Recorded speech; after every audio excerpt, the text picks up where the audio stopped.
Hello and welcome back to another episode of Something Rotten. My name is Jacob Geller. I'm joined by Blake Hester, and I'm also joined by Game Informer's Marcus Stewart, and we are going to talk about Hellblade: Senua's Sacrifice. This is our second game in our weird Ninja Theory double feature of DMC and Hellblade. Did you call it a devil feature? Devil feature, that's right. That's good. Nebula.tv/somethingrottenpodcast. You can pay for this shit. Blake, how you feel after playing 2 hours of this really fun and cheery game? Well, Jacob, I feel like I feel a sense of nostalgia for like Kane and Lynch 2 playing this, believe it or not. Because it might be one of the coolest games we've ever played that's not fun to play. That is... I absolutely agree. Every moment looking at this game, just to set my thesis, great. Every moment moving the character on the screen, not great. We will get into all of that, and with the help of Marcus, who thanks for coming on Something Rotten. Yeah, thanks for having me. It's fun to chop it up with you guys about a game that I have thoughts about, good and bad. Yeah. So what is, I guess, before we start talking about your history on Hellblade, this is our weird kind of construction of, previously we have done franchises. We've done like Manhunt 1, then Manhunt 2. And I think Blake had the novel idea to be like, what if we just did this bizarre 2-game suite that Ninja Theory made back to back? The second being Hellblade, the first being DMC. You did an episode of a podcast on like the history, development, everything about DMC, so I'm assuming you have some thoughts on that game? Yeah, we did video gameography back last year with, first with Ben Reeves and then with John Carson. Yeah, we had a whole Devil May Cry season, and DMC, we broke down basically the whole history and also the plot of that game. And I guess my thoughts of that game is that I still think it's probably like top 2 Devil May Cry games ever, shit. Maybe top 3. But like I adore that game, and I'm a huge Devil May Cry fan in general. I love stylish action, and I remember, like everyone when that game was announced, you're like, I don't know about this direction, and I like Ninja Theory, but I don't know about this. And then the first time I'm playing it at a Comic-Con pre-release and being like, okay, they might be on to something here. This is pretty fun. And then buying it at launch and loving every bit of it, to the point where there was a period of years where I argued that it might rival Devil May Cry 3 as the best Devil May Cry, and was thrown tomatoes at for that. But I was like, I don't know, guys. I mean, I love DMC 3, but I think a case could be made here because this game does some cool things. I had the same kind of like when I returned to it for this show, and I was just looking at my Steam thing, and it was like, wait, I played 50 hours of this game? And then I started playing it, and I was like, oh yeah, that's why. Because this game feels unbelievably good. We both, Jacob and I, replaying it, like this is my second time playing it, like still very positive on the game, but second best Devil May Cry. So you're putting it over like DMC 5. I think, yeah. Oh man, I when DMC 5 came out, I had to like re-rank them, of course, in my head. And I think DMC 5 is great, but it's also got the V stuff, which I'm not too fond of. And that is like enough of a like portion of that game to get in a way where I was kind of like dreading it at a certain point, where DMC doesn't have any of that. Like there's nothing that drags in that game for me. So yeah, I think I'd still put it pretty confidently over 5. Now, what are your thoughts on when Nero shoots an unborn baby out of a woman's womb with a sniper rifle? Wait, we're talking about Virgil in DMC, right? Virgil, sorry. Okay. Yeah. I mean, he's a bad person. It sounds like that's something. Yeah, that's right. Something Blake, a bad you can guy see bad things happen. Sorry, I'm pro-choice. Actually, you can't criticize. It was shocking. I think we made you go like, wow, Virgil, you lied to me this whole time. That's not this wasn't the plan. But I mean, DMC has that amazing like Bill O'Reilly news fight that is still, I think, one of the it best sure does. Bob Barbas. Yes, one of the best boss fights in the entire franchise. It's just so creative. And also, I just love the level design, like the world trying to kill you stuff, I thought was such a cool idea, and it was executed so well. Like just seeing the world distort and just like how hostile it was, I was like, man, I would like to see this done in the, I guess, traditional games. Like, this is such a cool little twist. Yeah, kind of an interesting connection there between that and some of the stuff that they're doing with Hellblade. You know, it's like these two games feel incredibly different, but it's like, no, there are points where you can see that they were like made by the same studio, you know, the same people were involved. Yeah.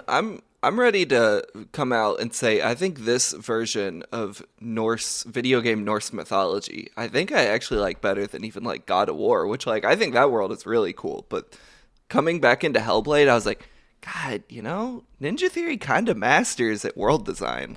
This game immediately was hitting for me there, the same way DMC did. It's really, so just before this, I was watching the old Game Informer video, like 188 rapid fire questions, because GI did a Ninja Theory, or they did like a Hellblade cover story, and Reeves went over there, and they were asking them a bunch of questions, and those rapid fire things are always very funny. This one is like A+. They do ask, one, they're like, hey, did you feel weird when you saw that God of War trailer with the camera angle and the setting? Because I forgot that, like, this game was prior to God of War 2018, and it did the whole, you know, third-person shooter camera perspective Norse mythology thing, and so Hellblade was a little ahead of that. Also, single take. Yeah. There are some cuts to black, but everything else is single take. They ask, what's your biggest regret about DMC? And to me, the director said the announcement, which I thought was an interesting thing. Because it's like, yeah, that game was really good. They probably, I mean, it's not their fault that a million nerds lost their minds when they saw a different Dante. Yeah. I mean, at the end of the day, a lot of that was on Capcom, because it was like the story of that game that Capcom pushed them very hard to, like, you need to make this as different as possible. Like, don't just do the thing that we have done. So, Marcus, did you play Hellblade when it came out? Yeah, I was super looking forward to it. I bought it at launch, beat it. Yeah, I mean, I love Ninja Theory in general, so they're one of those studios where I'm usually there day one for their stuff. And had you been keeping up? One of the things that is interesting about this game is, like, there is so much behind the scenes stuff if you want it, because, like, Ninja Theory did a whole, you know, almost...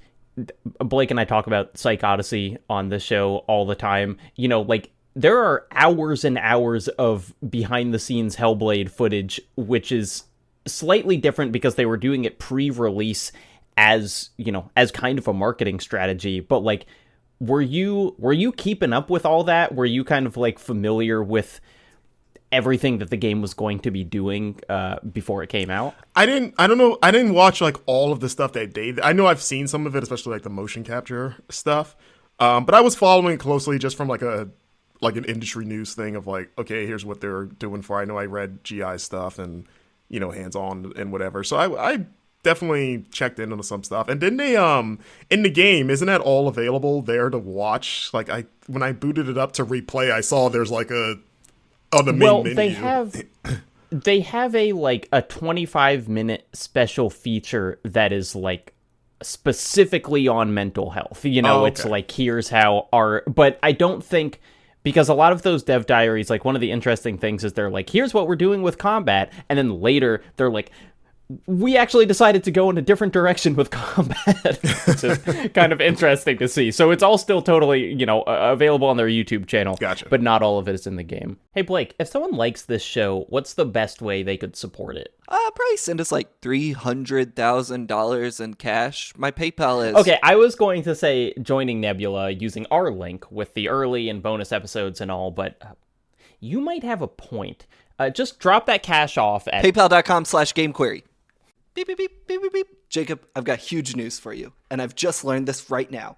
Some people grow hair on their legs and choose to shave it off. This is the first time I've ever encountered this information. I've got even more huge news. Hold on to your butt. Hints in shaving, That company that sponsors this podcast works just as well on legs and faces, and it doesn't say this in the script, but other places, fair game if you ask me. This is crazy to hear right now. It's wild because those normal cartridge and disposable razors marketed for people's legs cost even more than the face ones. Or you could just get a Henson with a free pack of blades that does all of it. All you gotta do is go to hensonshaving.com and use the promo code RIDE. Blake, when did you first play this game? When it came out, I don't know. I remember being vaguely excited for it. I think the thing that interested me the most was the voices talking to you. Mm-hmm. Which, interestingly, going back to, I remember the voices being like, I remember there being way more voices. Playing it now, it's like, it feels like there's only like 3 at any given time talking to you, and then every now and then 1 or 2 new ones will join. In my head, I was like, oh, there's like 12 people always in your ear. Do you think it's because it's the first time it was so novel and almost overwhelming? Maybe, and then the second time you're kind of ready for it? Because I had... You're like, oh yeah, I remember these guys. Yeah, because I had the thing where I had actually forgotten that the game encourages you to play it with headphones. I just started it, and then when I started hearing it come through my soundbar, I was like, wait, no, there's a better way to do this. I was like, and I rushed and grabbed my headphones. I was like, oh, that's right, this is the Hellblade. They're all different sides of my ears. And I remember being pretty excited about that, and going back to it's kind of weird the way that's not really hitting for me, but I didn't super care for, so I remember playing it and kind of being like, this is cool. I'm not having a good time with it, which maybe is the point, you know? But that's also how I feel this time. Like, I went back to it yesterday to play the section and instantly loaded in that world. I was like, fuck, this rules. And then within 20 minutes, I was like, I don't like playing this, but man, it's cool. Like, this 5-minute boat ride is really doing it for me. Oh, that part is awesome. I love the commitment to just be like, your ass is in this boat, deal with it. It's again, eat your heart out, God of War. So Hellblade did it first and better. It's like going back to it in a post God of War, because it was a year before. Yeah, I had the same thing of like, wow. Like, I knew in my head, I think I probably thought about it when God of War 2018 came out, of like, oh, there's some Hellblade in here. But, like, yeah, going back, I was really kind of gobsmacked of like, oh my God.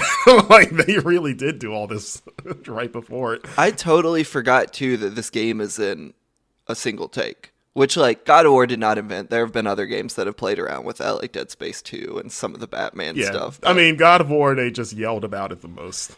Yeah. Also, when you think about it, a lot of Call of Duty games are kind of in one take. That's not true. Never mind. No, I don't think so. But, like, I forgot this game was in one take, and it does make the intimacy of this game's story, I think, work really well. God of War, I've always felt like the single take doesn't work for how grand a lot of it is.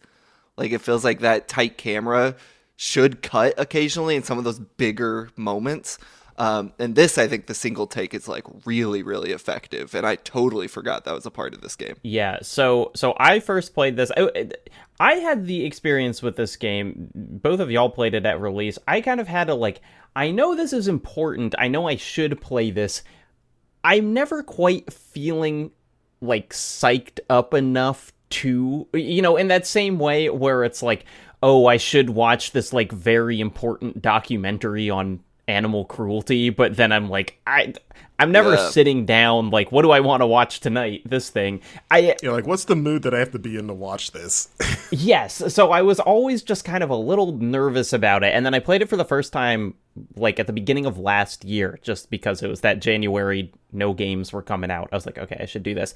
This time, and I'm sure I will talk about this a lot, I have made the unwise decision maybe to play the game in VR, because they have a fully supported VR version of this game on PC, and it's really interesting in some ways. It is pretty nauseating, and also there is some stuff like in VR, the game is not in one take. I think because they are trying to like help you out a little. Yeah. And so it's like in combat, it will like snap the camera around. I should say it's not in first person. It's still a third person behind the shoulder camera. I'm still just controlling it with an Xbox controller, but it's like I can look around as the third person camera. So it's a really interesting combination of things. One of the big things I remember about this game is in the lead up, they were talking a lot about like, we wanted to do this to make kind of a return to the AA space, indie release, etc. And do an indie game, but at not a pixel art game, do a really high level of quality, but still independent. And like, there are obviously places where the scope of this game is like very, the scope is way smaller than even like a DMC. But there are also some places like where the production, I forgot how fucking good looking this game was. And actually like how much it is doing within that scope that is like genuinely impressive. And the game's not old by any means, but like one of my big memories of it is like, oh yeah, that was their like weird attempt to do like a small game. And going back to it, I'm like, this feels like it's punching way above its weight class. I remember that being one of the more interesting things to read about pre-release was that, like, hearing them break down all the ways they were trying to save money and basically, like, be thrifty. Like, how can we achieve this, like, AAA effect with, like, half the price, basically? I mean, even coming down to, like, casting Melina Juergens as the main character. We're like, well, she was already, a stand-in and was so good at it, they were like, why hire like a more expensive actress when this is kind of working already? We don't have budget information for DMC or for this as far as I know, but we do have like staff size, and so it's like DMC had 90 people working on it.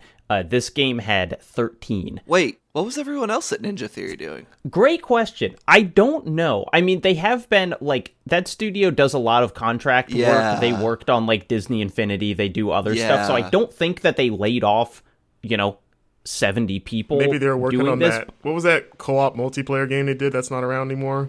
Oh, right. Fuck. What was that called? I played it and I forgot the name of it, but you know what I'm talking about? Yeah. They must have also just been doing a ton of support stuff, which makes a lot of sense. Yeah. Disney. Yeah, Infinity. I mean, so it's like, if you're just looking at their Wikipedia, you have DMC in 2013, and then they have Fight Back, an iOS game, Disney Infinity, Marvel Superheroes, which they weren't the lead, but they did, Disney Infinity 3.0, another kind of doing contract work, a game called Dexed, which I've never heard of and doesn't even have a Wikipedia entry, and then Hellblade. So, like, they were still doing other contract stuff, but, they really scaled down, a lot of the really interesting stuff in those developer diaries is, like, how they are doing this so cheap, and so it's like, okay, they have this unbelievably detailed capture of the main character in the game. There is only one character in the game. Like, you don't see anyone else's face unless they are, like, a filmed video element. And, like, they just turned an office room into, like, a performance capture room. They're using, like, IKEA lights and, like, GoPros strapped to the ceiling. So, yeah, it is this really fascinating just test for themselves of, like, how high can we get the visual fidelity with a team of 13 people and, like, not $100 million.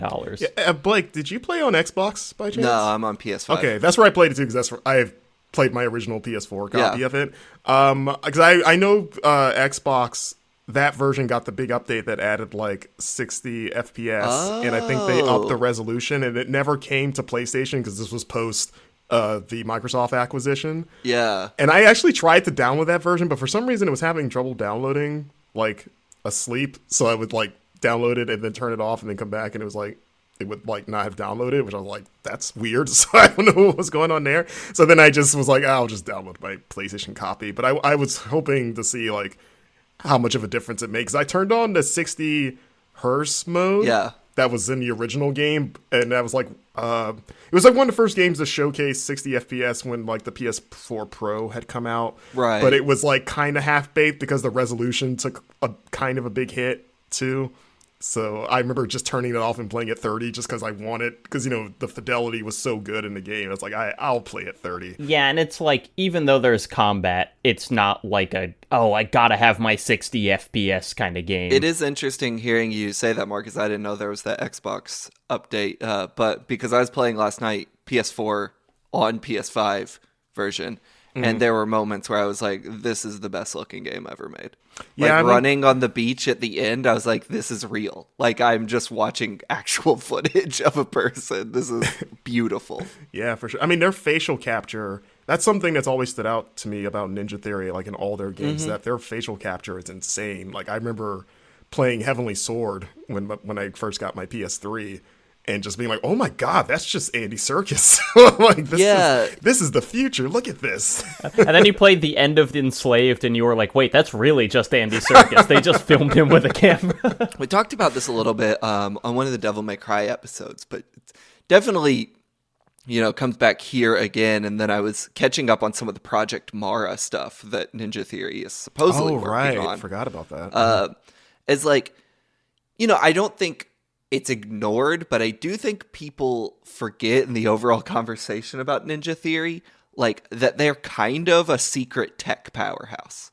Like, every game they do just has something fucking wild they're, like, testing out or experimenting with. Yeah, I mean, we talked about with Heavenly Sword, like, that was the first performance capture game. Like, other games had done like motion capture, but doing like the face, the voice, and the motion all at the same time is like a Ninja Theory thing. And I mean, I think you see with Hellblade, like, them accomplishing AAA level, some elements of AAA development at a much reduced scope, which, like, it's hard for me to sit here as someone who doesn't know anyone at Ninja Theory and hasn't asked anyone, but you have to imagine that implants some ideas in other developers. I know Ninja Theory has given a lot of, like, technical talks at GDCs or definitely Unreal events about their, like, pipeline with doing some of this stuff. And going back to this, I'm like, God, they are like, for all the faults they have in their games, they are some masters in other areas, which is just like making technically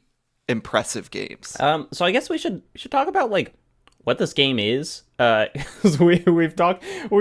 I mean, I feel like it is a game with a reputation. It's a big indie. I feel like most people kind of have some idea. Yeah. But Hellblade is very generally the story of a woman in kind of Norse area in the 8th century with psychosis, attempting to do a sort of quest. Crucially, what we should point out, which I didn't know, Jacob, her name is Senua, not Senua. Senua. Okay. That threw me for a huge loop yesterday when I heard them say you'll Senua. just replace all the times I've said Senua, right? Just go back and re-edit those. You gotta wear the audio. Unfortunately, Jacob, like Rayman and Devil May Cry, you gotta wear that one on your sleeve. And yeah, I mean, it is this, like, when a lot of what they talk about pre-release stuff, I think a lot of the reputation of this game is like, it's a game that is doing mental illness, kind of like tackling ideas of mental health in kind of a more real way, or like a more aggressive way than most other games that you could think of. Like there are lots of indie games that are kind of about depression, and like mental health has been represented in games before, but like this specific take, this amount of effort, like the level of just the lengths that they've gone to try to capture like what would be going on, seems to place this kind of head and shoulders above other depictions of game mental health, at least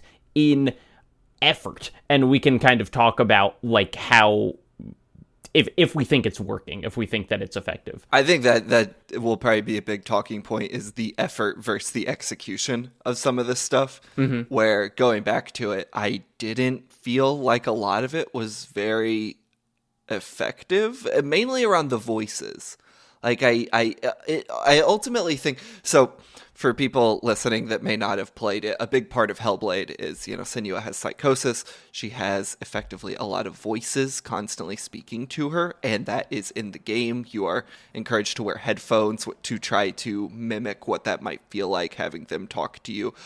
They will often, criticize Senua or try to, make her scared of what she's doing, or they will encourage her. Like the voices all seem to have distinct personalities, both like working against and working with Senua. Yeah, and I mean, and you can kind of pick out, it's like, you got the narrator voice. Yeah. You've got, like, a couple people she knew in her life, and then, like, these kind of, like, the Furies, which are just, like, whispers, and then, like, a big evil voice are kind of, like, the main characters. I also, I really love the moments where the voices will start talking to each other. I thought that was really cool. There was just, like, a moment where they had, like, a very quick conversation, like, with themselves, like, separated from me, and I was like, this is rad.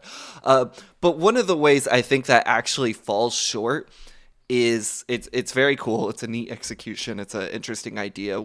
Jacob sent me a video to watch about it that we should probably get into. But like, I think in terms of the actual game, like, it matters very little. Like, it never, Senua will talk to like one of the voices, but it seems like it never goes far in exploring at least in this first half, the impact these voices have on her life. It's a lot of the more visual hallucination stuff where they seem to be like directly affecting Senua, and for a lot of this game it's just like, there's just 4 voices in my ear constantly that Senua does not really acknowledge. There's some I think they have a pretty big impact, at least gameplay wise, because you have to rely on them a lot for puzzle solving and like even combat, because we'll get into it. This game doesn't have a tutorial, it doesn't have a HUD, it doesn't, like, they're like, figure it out, and a lot of it is listen to the voices to kind of give you cues about what to do or how to deal with something. Right. I think that stuff's really cool, but that's like me interacting with the voices. I wanted Senua to like interact more. There's not even, you know what I'm saying? Like, she doesn't seem to acknowledge it as much as you might think with the effort they're putting into it in this game. Yeah, well, I mean, but it's an interesting question, because, like, I noted they point out very clearly at the beginning of this game, also, Senua has gone through a number of great traumas.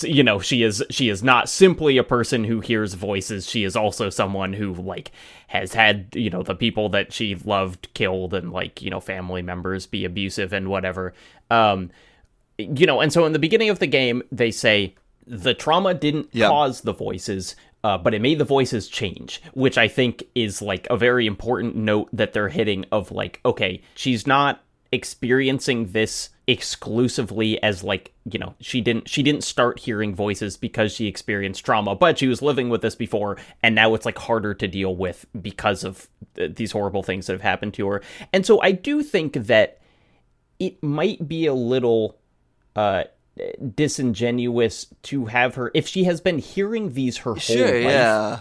I do think that we should assume that she, like, can make it through a day without, if she was, like, constantly talking back or whatever, I almost feel like it would be cornier, or it wouldn't seem like she had been living with it for as long as she has been. Yeah, like, she's used to it at this point. It's just like, it's almost background chatter after a while, right? I think that's very fair, and, like, I'm sure we'll talk a little bit about the gamification of psychosis in this, but, like, Senua narratively is not doing well with her mental health. You know what I'm saying? It's not like she has it on lock. Like, basically 90% of this game are violent hallucinations she's having. That it does feel a little weird that the implication might be the player should assume she has this part under control. Does that make sense? I don't know if I take under control. I think it's more like she's used to it, which is not the same thing. It's like, this is just my existence. I mean, she hates it, and, she views it as a curse, because obviously they don't know what psychosis is, so they think it's more supernatural related. And I think maybe part of that is, it's like, in addition to just living with it, she also believes it's something that can be, like, she can get rid of it And that's kind of like one of the things, like in her backstory, she's like, hey, I need to get rid of this curse because I'm afraid it's going to spread to her lover, Dillian. So maybe that's a bit of it too, of like, if this is a thing that I can erase entirely, so I don't have to acknowledge it either, because, you know. Yeah, and it's also, like, it's really interesting, and I don't really have, like, an answer for this, but it's like, the role of the player is kind of acknowledged in this game in, like, a really weird and interesting way, where there are a couple scenes where she will, like, you know, often she is kind of, you can tell she's, like, being tormented by the voices that we are also hearing, but sometimes she will, like, turn around and, like, make eye contact with the camera and, like, talk to you, which I have to say, in VR is fucking crazy, because it's, like, it is, like, eye contact in VR feels so different than just, like, looking at someone look at a camera, so those scenes are wild, but, like, you know, I think there is this kind of meta-narrative aspect of, like, are you the person controlling her involved in this somehow? Like, are you also a voice? Are you kind of her, like, real motivation? You know, it's like, it's not entirely clear, and so I think that line between, like, how the player interacts with the voices and how Senua interacts with the voices is, like, a little blurry in a way that I really like, and I think is a cool choice. Yeah, and that's where you get a lot of the sort of the tech showcase of the facial capture, because you'll see, you know, she doesn't have to say anything, but just the sort of twitches in her face and her, you know, her eyes darting all over the place. That's when you really get to look at it and go like, oh my god, this looks fantastic and, like, terrifying as well. They really, I mean, it's like, it is the best effect in the game is just her face, you know, and they like really, they just spend so much time on it, and it really, you know, it's a very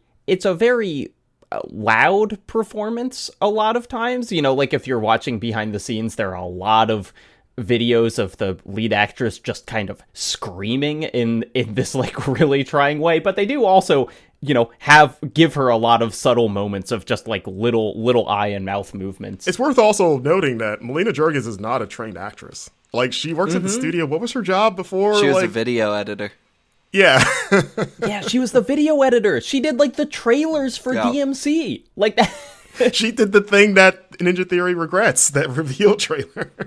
I doubt she edited that. Yeah, so the story is that they just kind of had her as a placeholder, and then they were eventually like, we'll find someone real to do this after we get, like, funding. And then they, like, kept using her, and she kept getting, like, more and more involved, and one day they were like, all right, you just want to do the thing?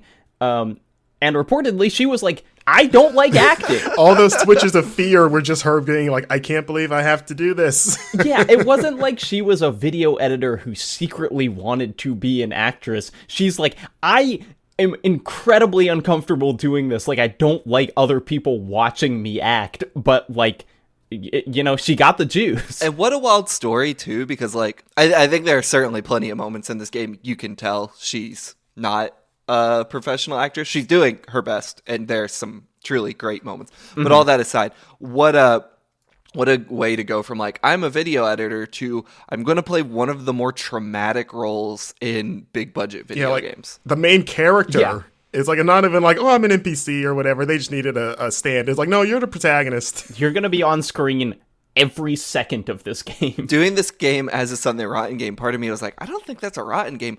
Playing the first couple hours of it last night, this game's a fucking rotten game. Holy shit, I forgot how dark it was at all times. And like, I cannot imagine not being an actor and having to fit into that role and have to portray some of the just like what feels occasionally like trauma porn going on. Like, yeah. It's a level of commitment I think she had to bring that is, like, astounding. It's almost worrying. You know, I think in all the interviews, she seems very happy. I think she's, you know, happy at her place. It is one of those roles that I feel like, you know, when you're a trained actor, you kind of know how to put up the walls between, like, this is real, this is acting, and, like, one of the concerns with, like, using kid actors is, like, they don't know how to put up those walls. And so I just, you watch those and you kind of worry, being like, if you're not a professional at this or weren't before, and you were suddenly asked to just put yourself in this, in hell, like I really hope, and there's no reason to assume that she hasn't been, but like, it is just a big, scary ask to be like, don't just do any acting, do this kind of acting. Yeah, like, you have to portray a mental illness on top of that and do it in a way that is convincing and like respectful too. Like, yeah. It'd be enough to just be like, oh yeah, you're traumatized, you're sad, all that kind of like, I guess I'm gonna say regular trauma, but like, it's like the added layer of like, and you have psychosis, make sure you pull that off convincingly, please. And you're like, what? I do wonder, I don't know if we talked about this, Jacob, when we talked about Come and See on the Call of Duty bonus episode, mm-hmm. Nebula.tv/Something but there was a fear in the director had a fear that the young actor playing the lead would go insane. Would go insane playing that character with that level of trauma. I do wonder what the separation or not there might be when you're in like a mocap studio and you're just having to like imagine it, if that makes it worse, like fear is in the mind's eye or whatever, or if you're able to keep a distance that helps when doing some of that kind of performance. I mean, but it's like, even if they had like real sets, she would still be acting against nothing. Yeah. It's like she would kind of have to be doing this by herself anyway. I want to talk about I think one of the most rotten aspects of this game, and I use that as a positive. The rot? The rot. Yeah, and specifically so early on in this game, like your first combat encounter, basically, you will eventually be kind of like, you'll get what appears to be a game over. Like, you'll be struck down in game, and it is this long, torturous death scene where you see, I mean, it's like this rot that starts from her arm, kind of climbs up her body and like takes over her head, and it is just this incredibly graphic and horrible thing to watch. And then that is revealed to be kind of a hallucination or a vision of the future from her. And then the game says, if you die enough times, this rot will reach your head, and it doesn't say it in this, in as gamey terms, but it's like, we'll delete your save. If you die enough times, then we will... It straight up says you will lose all progress. Will you actually? Is that true? Which is... not true. Is it? Because I've never, the first time I played it, that never happened. I died a few times, but... Right, but I remember when this game came out, like literally the day it came out, I think like Mark Brown tweeted a picture of it just being like, hey, interesting thing, this. And people were like freaking out with it being kind of anti-player or whatever. I think it is so fucking cool that a game will lie to you and say, just to kind of put, because it's like, what sucks is when you die in a game and it just like, you feel like it doesn't matter and then you're just back and healthy. And so to have this like added pressure of being like, I really have to care about staying alive because it's going to erase my save, I think is such a neat idea. It puts the fear of God in you. Like, I had forgotten that mechanic until I was replaying it last night and saw it pop up, and I was like, oh, right. And then all of that, a lot of that fear came back, not as much, because I realized, like, I'm not replaying this whole game again, but, like, I was like, but right. You definitely, during every combat encounter, you're like, okay, I'm on my game in a way that maybe I'm not, and other stuff of, like, I need to murder these guys and just show out, basically. So what does happen then if it doesn't? I think it just never actually reaches your head. I think you can just die any number of times in it, because it doesn't say like die 10 more times and this will happen. It just gives this abstract concept. So I think you're always able to reach the conclusion. Couple thoughts about that. One, playing this game on the deadline, I saw that and I said, oh, I can change the combat difficulty. Easy. I was not dealing with that threat. Absolutely not. I'm too busy for that. Second, when that moment hit and the text flashes on screen to kind of explain this to me, my takeaway from that was they had a more organic way to explain this to the players that play testers did not understand, and they ultimately just had to flash huge text on the screen because it feels because they don't. That's the only time that text is on the screen, right? It struck me as a moment that they just had too much trouble explaining to players, and their solution was just fucking spell it out in actual English for them. Yeah, like I said, in a game that has no HUD or any like heads up, any sort of thing. Yeah, it's like, oh, okay, this is. I wonder if they should have just recorded Druid, the like dude saying it, like screaming it, being like, "We'll delete your save. Run, Senua. We'll delete your progress." I think it's a little bit of a bummer they won't delete your progress. I mean, like, we've been praising Yoko Taro for 15 years for deleting people's saves. Like, that would be cool if they actually did that. This is the same year that Nier Automata came out, too, actually. Yeah, it is. Though I think he did that in the Nier 1 as well. I think it started a little before that. Can I point out one more similarity to God of War 2018? Because now that I'm thinking about it, there's just a lot of them. Yeah. You have a head strapped to your belt at all times. Yeah. You sure do. Which, like, maybe is just a wider reference to Norse mythology, because this game, like, if you really want to dig into it, like, it'll tell you a lot of fables of Norse mythology, and if you play God of War, you'd be like, hey, I know those characters. Yeah, back in the day, everyone was carrying heads around. They were like, keychains. Yeah. It was just, that's just what you did, man. I don't know if that's a wider thing there. We'll have to have Jill Grote on to ask, but like something I noticed is like, oh, we also have a head strapped to our shoulder here. Now, you want to grab Jill because she does this in her daily life, not because she knows about Norse Jill always has mythology. a head. Not because she... Secondary is that she has a degree in mythology. I really think the voice that tells the like Norse fables basically sounds like Mimir from God of War. Like it's a really close reading. It's like a more manic Mimir. Yeah.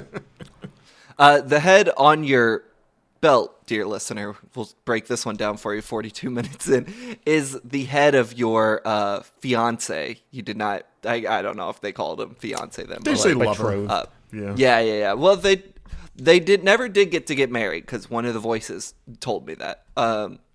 But Senua wanted to marry Dillian. Yeah, he's dead, by the way. He's not talking. He's like real dead. He's super dead. Though occasionally you do see the bag breathing, which is kind of interesting and looks cool. But Senua is taking the head of Dillian, her lover, trying to take him to Helheim. To bring him back. To save his soul. I don't think it's to bring him back to life. I think it's more to save his soul from damnation. Yeah, so... it's not going to, like, revive him, necessarily. So there was essentially, like, an invasion of the Northmen, right? Like, that's the thing, and in one of the most intense cutscenes thus far, which is saying something because they're all intense, but you see Dillian kind of like flayed and strung up. It is this like really graphic. It made me think of like the NBC Hannibal series or whatever, like that sort of death. Which is also the reveal trailer. Yes. That's the scene, which is we should mention this game, gorgeous, maybe still one of the best looking games ever made. The reveal trailer for this game, going back to that, is PS3 butt ugly in a way that is truly unique. Well, I mean, but there's a really interesting reason for that, actually, and they talk about it in the Ninja Theory thing. They say, like... Oh, it was internal, right? They say internally, we would always make these just to get, like, the vibe of the game for, Heavenly Blade or Heavenly Sword or whatever. And they said, well, this one, we don't have a publisher, so why don't we just show you? Because normally we would show the publisher. And so that was made before they, did anything on the game, really. It was just, their pitch. It is still funny going back to, though, playing the game and then looking at this, and it has, the Gears of War shine to everything, where everything looks like it just has Windex on it. Yeah, it's like a pre-rendered trailer that looks like shit compared to the game. It's really cool. I mean, it's pretty nice compared. Usually, it's the opposite, where the game doesn't look as good as the trailer. I like to be pleasantly surprised in this case. No, it is the opposite. Watch Dogs. Yeah. None of us, to my knowledge, can speak intimately or from experience to the mental health stuff in this game. I think it's really interesting, and I applaud them going for it. I think there are criticisms about like using psychosis as like a gameplay conceit or a narrative conceit that's like it's not my place to say whether that's right or wrong. I understand it. I also think it's like, well, can we just not tackle it then?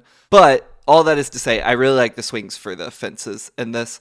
I do think playing this game is a slog in a way that like really impacts how much I'm enjoying it. I feel like it's like two different kinds of slogs. You know, sometimes I'm like, this is exactly what they want me to be feeling. This is really hard to get through in a way they're trying to communicate. And sometimes it is, where is this goddamn rune I need to line up so I can open a door? So I think, especially in the early parts of the game, where you have to track down 2 gods before you can unlock the door that leads to the gate to Helheim. The first one that I went to, I don't know if you can choose them in any order. Is it the illusion one? Yes, it's a god of like illusion. I think the level design in that is actively bad. Like it is. Yeah. It is just. It's not impossible, but it takes way too long to figure out like just where to go. And then when you do that, finding your way back is sometimes a nightmare in some of these big open areas, which are filled with trees and like broken like walls and everything. It's dark and there's a bunch of shit in the air. And to the point where I had to pull up a YouTube walkthrough and just literally 1-to-1 mimic what they were doing because I kept getting lost. It sucks. That's interesting because I think I had more of a problem with it when I first played it. This time I blew through everything. Oh, interesting. Like I played all of it last night and got to where we needed to like within 2 hours. And I was like, and the illusion stuff, I think I kind of figured out like the sort of like the gimmick or what they want you to do quicker than I did the first time. 'Cause I know the first time, one, it was the sort of adjusting to like what kind of game is this? Like, 'cause I was like, is this a game where I need to be poking around corners to find collectibles or any of that stuff? And you realize like, okay, there's none of that. You're just go forward basically. So it let me focus on the puzzles easier. And then it's like, okay, every stage has like one thing that you're supposed to do. In this case, look for the portals that sort of reveal the hidden or like the alternate paths. And then like, I just kind of beelined it to those portals. And then you realize like, oh yeah, that's all you need to do is like beeline it there, go through the path. Like there is some like thought to it, but like by and large, if you just ignore all the other paths and go like, this is here for a reason, I'm just going to go there and then look through it. And then you kind of just follow that. It's actually a little bit more linear than you think. And I like sped through that part pretty effortlessly, actually. Yeah, I didn't have these problems with any other section in the game, but like this illusion section, like I really struggled with. It took me way longer than it probably should have. I agree. I mean, this was also the place that had me feeling the most nauseated while playing the VR version. Oh, I can't imagine how the rune solving stuff feels in VR, like because the way the camera distorts and you kind of like almost zoom interesting. in. Yeah, where you're looking at stuff. But I think I think in their effort to make this a AAA feeling game, I just think that like the padding is more obvious in this game than in other things, and I feel like there are a lot of mechanics that if used once or twice would be like really interesting. Yeah. And instead they're just kind of beaten into the ground because I mean, so this video that I sent Blake that I'm sure we'll refer back to a couple more times is by the YouTuber Leonardo da Sinci, and it's about it's called like Hellblade and Living with Psychosis, in which he talks about how he also like has this and has experienced it for his whole life. Can we point out a weird thing in this video that he says that just like completely shocked me? Mm-hmm. Is the person who made this video, like it's a beautiful video, very well written, says other than therapist has never admitted this to anyone, including his wife, who he was like, she doesn't watch my videos, so I guess she'll never know. It's like remarkable. He has psychosis? Yes. What? Yeah. And I'm not pointing this out to be like, how fucking weird. Like, it's a remarkably open and honest video to the point where they're like, yeah. It's girlfriend or wife, I don't remember. She doesn't watch my videos, so even she doesn't know. I won't tell her this, and she'll It's a wild video. Yeah, the video's like 5 years old at this point, so hey, maybe sense, but yes, it is a remarkably open and vulnerable video. And one of the things that he says is this, and they say this in the developer documentary as well when they're talking to kind of experts on this. Like there is this aspect of pattern seeking, of feeling that like you need to exactly make things make sense and draw connections between seemingly random objects in order to feel like you can progress. And I do think that this is an interesting way of depicting that, but when you're doing it for like the 8th time, it doesn't feel like an interesting depiction anymore. It just feels like you have turned this into a gameplay mechanic in a way that that feels like it lessens the effect of like if they had just done it a couple times. It feels like they do it one time too many for each section, where you just kind of do it like, okay, I've had my fill, and then you have one more, and it's like the biggest, most elaborate version of it, and you're like, okay, yeah, it starts to feel a little bit like busy work after a while. Blake, I think I'm a person famous for having a beard, but sometimes this is how you're going to start our sponsorship read. Sometimes it gets too much, It can get scratchy. It can get out of hand. I mean, we're about to enter soup season, Blake. If I don't take care of this somehow, I'll be a mess. I'm not participating in this. You just say whatever it is you're going to say. But controlling my beard is easy because I have a Henson razor, and I actually do love it. Henson sells premium safety razors made out of metal, designed to never be thrown away, and designed to use super cheap, super sharp standard razor blades. While the buy-in on Henson is higher than a cartridge razor you might get off the shelf, those costs flip pretty quickly. I've been using my Henson for a couple years now, and I'm still working through the box of blades that you can get free by going to hensonshaving.com and using the promo code ROTTEN. Okay, so the script says, but how does it shave, Jacob? Thanks for asking, Blake. It shaves great. These razors are constructed to have such an exact specification that the blade only sticks out a tiny, tiny bit, meaning it's actually really easy to shave and really hard to cut yourself. It's a good product. Okay, yeah, I do like them too. I have to admit. I also have to shave to get ready for soup season. Go to hensonshaving.com and use promo code ROTTEN to get a razor and a free box of 100 blades. It's soup season, baby. Or post a successful Nebula podcast so you get them for free. It's a great deal. That's right. Actually, that would save you money, listener. Do that instead. Blake, I feel like it's been long enough that we've been offering Nebula exclusive stuff that we just need to run down some of the things people can get right now if they sign up and listen to this podcast on Nebula. All right, tell me. Okay, first off, bonus episode for every season. So that's us talking about snuff films alongside Manhunt, comic books with The Darkness, Come and See with Call of Duty. Also, those episodes have some of our best guests, like Gareth Damian Martin, the person who made Citizen Sleeper, talking about Kafka and Serial Experiments Lane, or my favorite YouTuber, Noah Caldwell-Gervais, and his thoughts on Cormac McCarthy and The Last of Us. Okay, but also, you forgot all the other secret stuff we put up there, like 2 hours of us raving about the Resident Evil 4 remake, or you and your partner doing an extra episode on The Last of Us 2, or a new episode where we rave about the DLC for the Resident Evil remake. We're ranting and damn raving on that bonus feed. Do you think we talk about Resident Evil 4 too much? Hell no. We don't talk about it enough. That's why we're pivoting the show to something Resident Evil. That's it. That's like a dozen hours of podcasts right there that you can only hear on Nebula. And there are more every season. Sign up at nebula.tv/somethingrotten to hear them and give us money. Because if you sign up, we get money. Which means more bonus stuff. And I can fix my bike finally. For almost every complaint that we're saying, someone could say in response, not inaccurately, hey, you know what?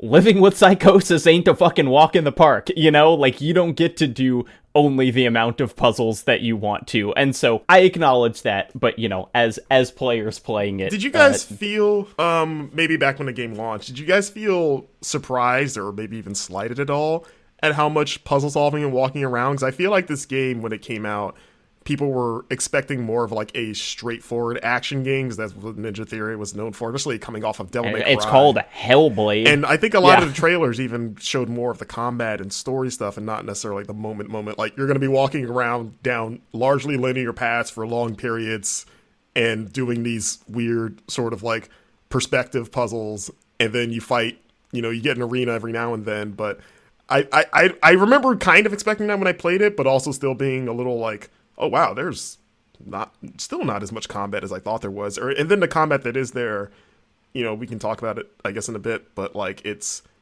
can sometimes fall into the trap of the puzzles of going on maybe a little longer than it needs to and gets repetitive. Yeah.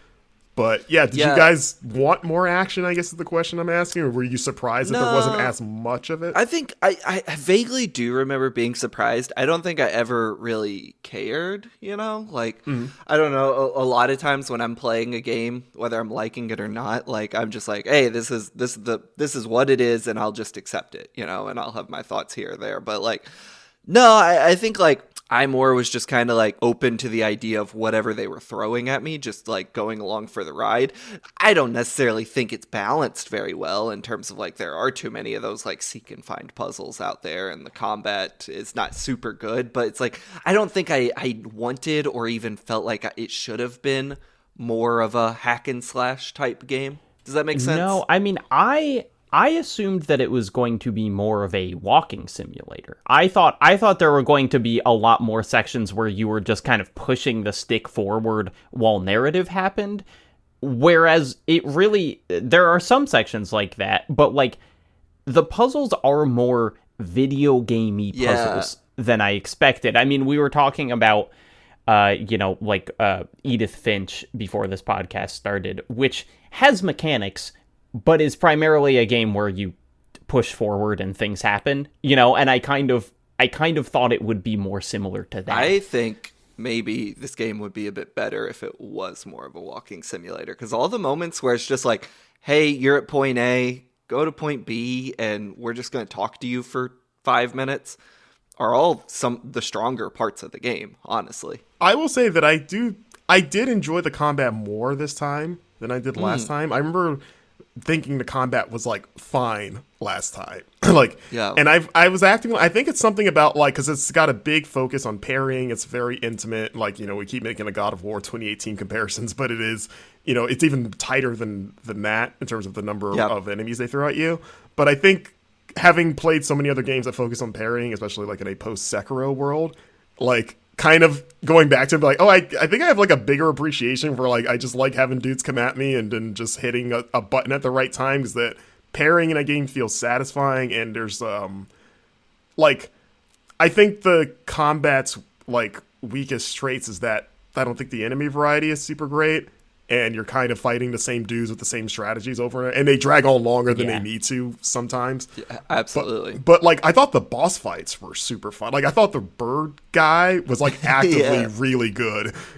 I think the combat's really cool. Like, it's a little disappointing, I think, in execution. Like, the enemy variety is definitely one thing. It's just like, I kind of like, it doesn't need to be a combo stylish action game, but I do wish it was a little deeper. Like, I often feel like I'm just parrying and then just like button mashing my way through it. Once they introduce the R2 mechanic where you can kind of like slow time down, that is very fun and weighty and feels very satisfying. But like, I wish it was a little more engaging. On the other hand, Hellblade in no universe needs to be a Devil May Cry game. So it's like, I kind of get it. No, and I mean, it's like, I think this is a great example, actually, of like, this is a studio that knows how to make things feel good, where it's like, the combat is incredibly simple, and a lot of the satisfaction of it comes from like just how tight the animations are. Like, it does show that they have made 3 melee combat focused games prior to this, that it's all been leading up. If you watch the developer diaries, like the early ones on combat, you can see them playing with a significantly more complex version. There were things where, you'll know the game For Honor, like multiplayer sword combat game. There were similar blocking mechanics to that, where you would be doing like directional blocks where you'd be holding it up and down. And there was actually a thing, and this is, I love that they showed this and that it is not in the game, where they had some idea where almost like Senua's different personalities or voices would have like different combat styles. And I think they made a very good choice ultimately of being like, let's not gamify it too much. You know, I think like the puzzles, the combat sections could be shorter, but I do think that the simplicity is ultimately a choice of being like, we don't want people to have to get super good at this in order to like make it through. Yeah, I would argue that I think the game might even be better if it was just boss fights and no random enemies, because like if it was more walking sim, like you said you wish it was, Jacob, of like, let me absorb the world and the story and all the sort of like cool special effects, and then lead me to fight some like Norse god in this really big elaborate boss fight. I think that would probably be a better game that would, because again, I think the boss fights are the best combat encounters for how layered they are. And I'm wondering now, like, maybe just take out all those other fodder enemies. Yeah, I mean, I do like fighting the Viking dudes. Like, I think it's pretty fun to just mix up light and heavy attacks, and especially after the puzzles, I'm grateful for some just kind of like, you know, smooth brain button mashing. If you all will allow me a tangent. Mm-hmm. Have you all seen the For Honor documentary that Netflix put out? I didn't know that existed. No. Yo, I know. This flew under a lot of radars. It is one of the better video game documentaries. As far as I know, it is not an official Ubisoft thing, like the Raising Kratos. I don't think it's on Netflix anymore. It's on YouTube. Giving y'all a link right here.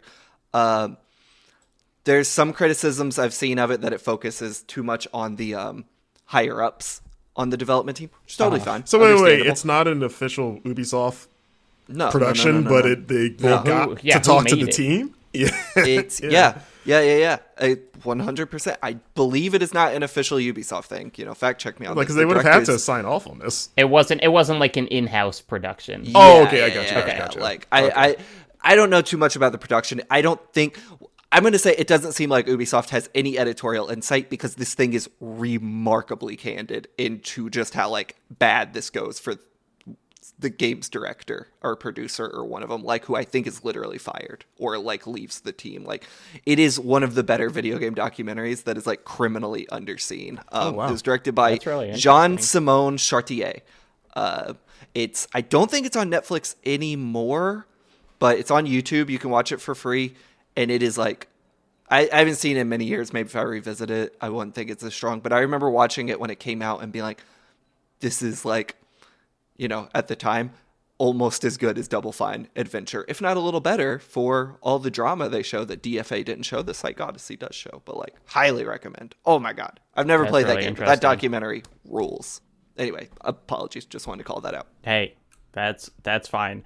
I think one of the I think this game's restraint is really cool in that, like, it kind of feels like you have an understanding of the game's world, and then they will throw something really different and terrifying at you. And I am mainly thinking of one of the last scenes in this section, which is when you're about to cross the bridge, and then there is a fucking giant, like a literal giant that is so scary looking that kind of lunges at you and pushes you off the bridge, which I also have to say, in VR, oh my God. Like, so scary. Is that not Hela? It's Hela, yeah.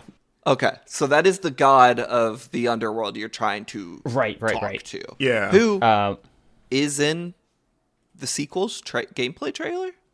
Kind of like there's a similar looking. I don't know if it's her, but it's a similar looking entity. Yeah. Well, and at the end, Senua looks at it and says, "I know you." So I was like, "What's going on here?" I was excited to get to that part in this game, because I remember they showed that in the original Hellblade, like one of their gameplay trailers, and that was one of the things where I was like, "Oh, that's cool." So I was like actively excited to see it again here. It's terrifying, yeah. Just like slaps you off this fucking bridge, breaks your sword, like terrifying moment. And also like the tension of like, because you know Senua sort of like drops to her knees because she's so overwhelmed, and then the voice, like the sort of like demonic evil voice in her head, kind of like chastising her to get up and fight. So it's like the thing of like, you almost want to yell at her too, but like, yes, get up. Don't let that thing come at you. Like, fight it. Jacob, what's it do in VR? It just feels like the thing about VR is just things feel more realistically sized, and so it's like you're looking up at it and it feels, 40 feet tall. One of the things that I want to highlight from that Leonardo da Vinci video that I thought was really interesting and kind of speaks to our discussion about the voices is that he mentions the thing in the game where the voices are like behind you, look behind you. They're there in combat. And he says, this is an interesting mechanical thing, but also it is this really like worrying thing when you are dealing with this like mental illness of like, you don't want to, sometimes the voices will say things that are helpful and that is almost scarier because you don't want to trust them. And it's like, he talks about, he's like, okay, if the voice says something and you do it and that helps you, then the next time that the voice tells you to like self-harm because it will make you feel better, you're like more inclined to trust it because the last time it was right. It like, helped you out. And that was a perspective that I just totally would have never thought of, and I think is one of the reasons that him making that video and speaking from personal experiences is so interesting. But like we do see towards the end of this, Senua like burns her face with the broken hilt of her sword, which is again a really kind of difficult scene to watch or whatever, but I do think speaks to, there is little in this game that I feel like is taking too much dramatic, like lenience with the mental health ideas that they're working with. Yeah, I really like that perspective from Leonardo. I don't think the game actually really does anything with that. Like, there was no point where the voices in combat, like, I don't think the voices serve much of an interesting point in this game other than being there, Like, I like them in combat just because they added some urgency, because it would always make me jump if I'm focused on someone and I just hear behind you and you're like, oh my god, and you're like, I had no idea there was a dude there. Like, they were genuinely helpful at points. Would it have been more interesting if maybe sometimes when they did that they were wrong? I guess the thing is, like, there's not really a point in the game where, like, to Leonardo's point, I'm like, I don't know if I should trust this voice or not. Like, I don't know if this is going to help me or hurt me. Like, it just, because you're not making choices or anything. It's kind of I think it's and I think making choices would make this game worse. I am glad that it is as linear as it is, but it does speak to the choice or the kind of the difficult aspect of video games of like, look, there's a door there, I'm gonna open it even if all the voices are saying, go back, don't open the door. Because it's like, I know how video games work, and I'm going to open the door. I guess in the way that, like, we were talking about, the seek and find puzzles in this game do mimic the, some people's psychosis are always looking for patterns. And the way that that's, like, a direct mechanical relation to, the source material here, I just think the voices never have, like, an implementation in this game that's that at least, like, narratively or mechanically interesting. Like, sometimes it really just feels like I'm listening to MP3s over this game that are just all, like, playing at once. Like, I just wish there was a little bit more to them, and I don't know what the solution there is. I don't have, like, here's what you should have done with it. I just, like, playing it, I feel like the voices never really find the right footing in terms of the game, other than they're just talking at all times, which is cool, but like there's not much going on with it beyond that. I shouldn't say it's cool, but you know what I mean. Yeah, Sorry, I think Marcus. they do their job of like immersing me in Senua's head of like, this is what she has to hear 24/7, because they pretty much never or rarely ever stop talking like completely. So it's more like, okay, this is giving me sort of like a glimpse inside her life of like, because sometimes the voices can be overwhelming when they get too excited or too scared, and you're like, especially when you're trying to focus on puzzle solving and they're saying like all these different things, you're like, I'm trying to focus, and there are even times with Senua, it's like her voice breaks through and she's like, I need to focus. Like, I will say the one time it hit mechanically for me was when I was trying to type into YouTube Hellblade walkthrough, and the voices kept talking. I had to rip my headphones off because it was so annoying. I was like, shut up! See? It's annoying! Yeah, it's one of the things, like, is it meant to be, maybe not necessarily meant to be fun, but it does its job of, like, this is what this person has to, this is what life is for them. I think by no means am I saying this should be fun in the game. Right. I just think there's not, like, a narrative and mechanical cohesion with the voices for me. That they're more story related, but not enough, like, that's kind of like the feel. Most right. And I agree with that. Like, the most I got out of personally was just purely the immersion part of making me feel more like I am Senua. But yeah, outside of that, yeah, I agree with you, Blake. It's like, maybe there could have been more there, I guess, like, tangible mechanic wise. Playing a lot of this makes me wonder, like, what they're gonna do with Hellblade 2, because in the gameplay trailer, like, you do hear the voices. Also, have you all watched the fucking behind the scenes video they released a couple months ago where they were using drones to get like they're using actual locations from Iceland as their levels? It's nuts. Go look it up on YouTube. And they're mapping them, like, by centimeter. Yeah, it's crazy. It seems like it's going to be a much bigger game. Obviously, they're owned by Microsoft now, so Xbox will be publishing this one. She can carry multiple heads now. But that's right. Just in a sack of money. And use them for different attacks. It makes me wonder, like, what they might do with the voices here in a bigger, more ambitious game. Yeah, and even though I have finished this game, I don't really remember the ending, but I do remember when Hellblade 2 was announced being like, what's that going to be? And it is an ongoing question of, like, will they have the puzzles back? Will they do the things? I will say it is really funny to watch the recording sessions of the voices, because not only do they have a mic that looks like ears, like they have literally attached, like, plastic ears to a microphone to simulate, like, how it bounces in. Hey, but I recognize those microphones. Those are the ones they use in ASMR videos.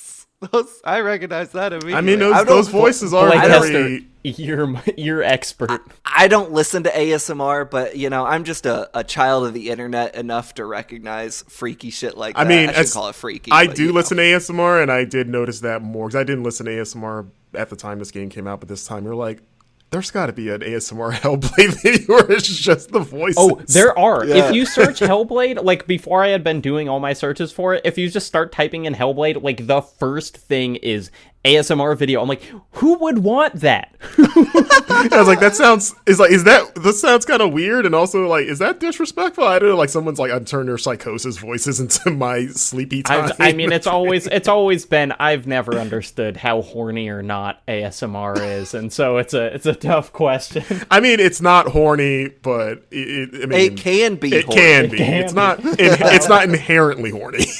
But what I was going to say is the most kind of omnipresent voices, which are these kind of, like, three women who are just kind of whispering back and forth, is like this experimental theater troupe that like one of the directors from Ninja Theory knew.